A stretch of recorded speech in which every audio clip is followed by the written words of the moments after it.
I emphasize feeding our body, mind, and spirit. Now we're going to be talking about spirit. Many people will say that we're more than just flesh and bones. For thousands of years, people have nurtured this aspect of themselves through meditation and prayer.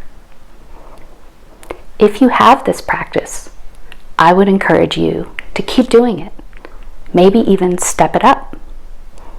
If you're new to this, or if you want to just try something new, we're going to have lots of customized practices here for you that are going to nurture your spirit and your soul.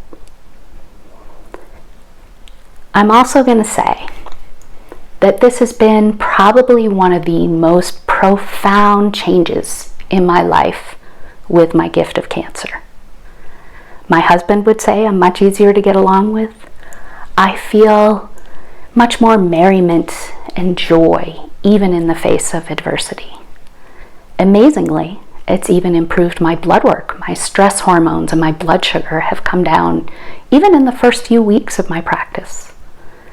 If I had to put a single finger on something that's made more of a difference than anything else in my journey, I would say it's feeding my spirit.